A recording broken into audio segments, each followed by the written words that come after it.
What does someone who has commitment issues do? Adds more commitment into their life. Oh boy. Hey y'all. So as part of my New Year's resolution, I decided that I wanted to expand my book social medias into YouTube. So here's my attempt. I'm planning on posting at least once a week, ideally twice a week, and we'll see how it goes. Happy New Year, by the way. Here is my December wrap-up and my January TBR. The first thing I read was If This Gets Out by Cale Dietrich and Sofia Gonzalez. In this, we follow Ruben and Zach, two band members for the popular boy band Saturday, as they are discovering their sexuality and their relationship. Ruben is very set that he is a gay male, and he is very comfortable in that, but Zach is coming to grips with his sexuality, and all the while both are having their management and their media team highly censor them. I thought that this was good. I thought it was really cute. It is a lot realer than I thought a YA book was going to get. We follow a lot of the other band members as they are kind of going through their own issues. There are strong trigger warnings for drug usage. I gave this 4 stars. Some of the pacing was a little slow for me, but I did like Ruben's character. I loved Ruben's character.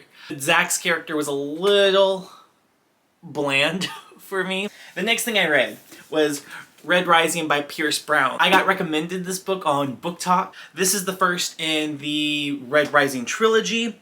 I enjoyed this. This isn't my first time I've tried to make my way through this, but this is the first time I finished it. It's really easy to see the influences that Hunger Games has and Ender's Game. So if you like those, great.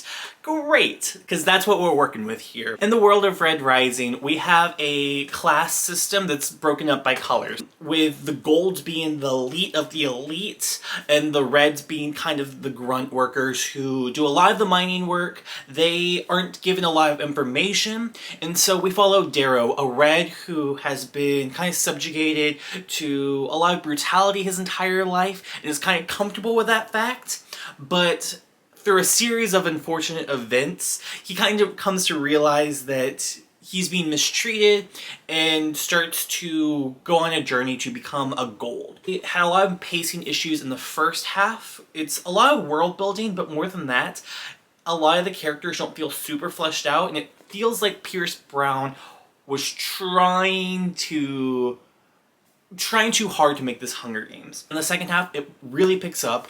A lot of the pacing gets improved. Darrow got really interesting, but a lot of the other characters who are introduced, and there are a ton of characters, really start to get fleshed out, and that's when it really just gets super interesting. I am planning on picking up Golden Sun. It might take me a minute. I don't currently have it planned for this year. If everyone loves Golden Sun and wants me to continue, then I'll continue it and I'll make the time. I gave Red Rising by Pierce Brown 4 stars. The next thing I read was The Way of Kings by Brandon Sanderson. Now, before this year, I had not been a fantasy reader. I didn't quite get it. I read The Priory of the Orange Tree a couple months ago, and I did a book talk vlog where I read it in 4 days. Which was a struggle. But we made it through, and I really started to appreciate fantasy.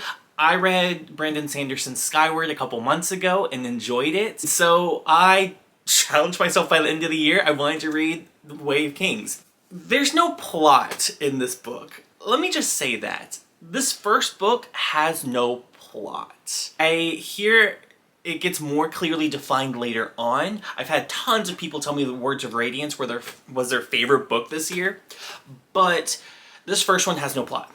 That's not to say I didn't like it. I ended up really enjoying the characters. You read this book for its characters. Ugh. I ended up listening to this chunky boy, we don't shame in this house, on audiobook, and that audiobook was 48 hours. Basically, we live in this realm where we have 2 tribes of people, or 2 clans that are fighting against each other.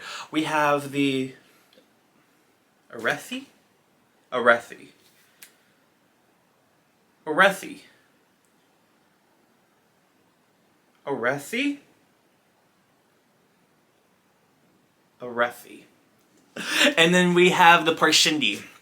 And basically, the book starts, and there's supposed to be this peace treaty that's happening between both cultures, and then the king gets horrendously assassinated, and chaos breaks out. We follow years later as the two clans are essentially still warring. We follow a ton of different perspectives. I think 5 main perspectives, but there are other perspectives just sprinkled in a little bit. Like I said, I enjoyed the characters a lot. That's where a lot of the fun came in. I love Shalyn, but I would recommend this if you like fantasy. I enjoyed this first one. I'm looking forward to see where it goes. That ending was very dramatic and shocking, and so I'm into it. I challenged myself that I'm going to read Words of Radiance and Oathbringer this year. We'll see how that goes, because each one is over 1,200 pages. And I think Rhythm of War, which is his newest one, is like over 1,400. So we'll see. We will see for sure. I gave The Way of King by Brandon Sanderson 4 stars. After Way of Kings, I picked up the Scott Pilgrim series. I had been trying to read Scott Pilgrim since I was in high school. I was so desperate for it. I saw the movie. I'm gonna be real. More than anything, I was so into Wallace as a high schooler, as a gay high schooler. I was so into Wallace. So I really wanted to read the series. I could never get my hands on it, and so I bought it for myself this year, and I only thought it was okay. We follow Scott Pilgrim, a very immature and very childlike 24-year-old, as he falls in love with Ramona Flowers and really has to overcome his own issues, but along the way also kill Ramona's 7 evil ex-boyfriends. And it's a good premise. I don't have any strong feelings towards it, though. The aesthetic is really cool. It's very video gamey, it's very gamer culture, which I thought was interesting. But a lot of the time, I kept just being like, where is the character growth? And you get it eventually, but it took way too long. And there are way too many characters in this. But I did, overall, in hindsight, as an adult now, think that this was much better than the movie. So if you like the movie, give it a try. I don't regret reading it. It's 6 books. They're each like 30-40 minutes to read. But I would say if you're an adult reading this, I don't know what your thoughts are going to be. I gave each of these books 3 stars, except for the last one, which I gave 4 stars because that's when it had the most relevant themes in it. I think there's supposed to be a theme about growing up and taking ownership and being an adult and embracing your mistakes. But I also think that's really thinly veiled. Then I read The Death of Vivek Ogee, and I enjoyed this. I had been looking forward to this book. I got it from Book of the Month, and it was on everyone's like top book list of last year. And I was so excited to get to it, and then I just never made the time. And so I told myself I was going to read it before the year was out. In The Death of Vivek Ogee, we follow from the very beginning. We know Vivek Ogee is brutally killed and left on his parents' doorstep. And then we kind of go back and forth in time as we kind of hear about the events leading up to it, and also we hear how his parents react, how the community reacts. You learn pretty early on Vivek Ogee is queer, pretty openly as you can be in his tribe, queer. I didn't know how I was going to feel about it. Everyone says the ending is sad, and it was sad. It took me the longest time to kind of realize what was going on.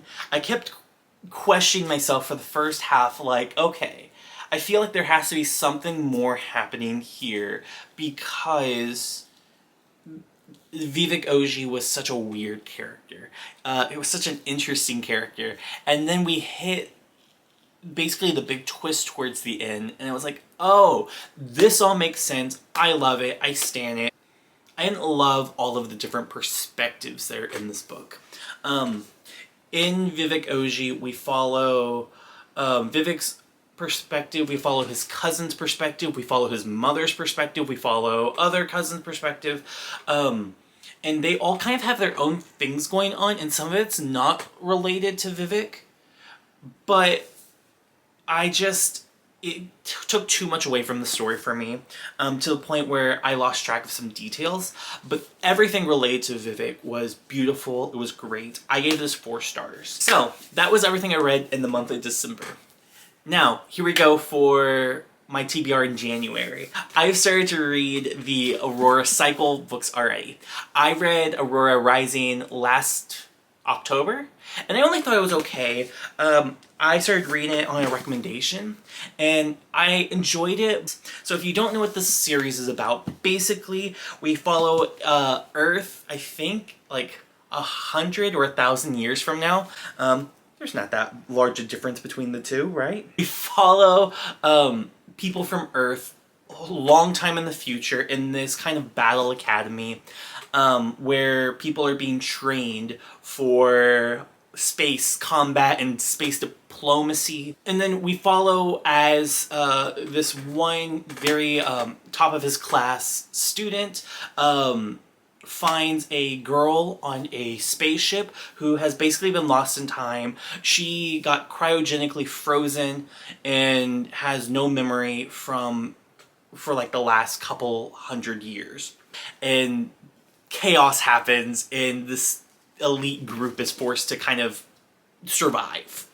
I gave the first book 3 stars when I read it. I've started reading book 2, which is Aurora Burning, and then when I'm done with that, I plan on just jumping right into the last book, which is Aurora's End. So far, it's been good. I have enjoyed Aurora Burning so much more. It's like Guardians of the Galaxy, but really YA. It's by the same author duo who wrote Illuminae, Jay Kristoff and Amy Kaufman.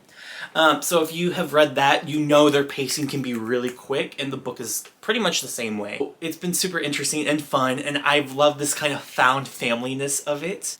Next, I plan on reading the Every Heart a Doorway series by Sean McGuire. This is an ongoing series, with the first one being Every Heart is a Doorway, Down Among the Sticks and Bones, Beneath the Sugar Sky, Come Tumbling Down, In an Absent Dream, Across the Green Grass Field, and then I plan on picking up Where the Drowned Girls Go in 2 days when it comes out. I read the first book in the series, Every Heart is a Doorway, my sophomore year of college. Wow, I guess that's how time works.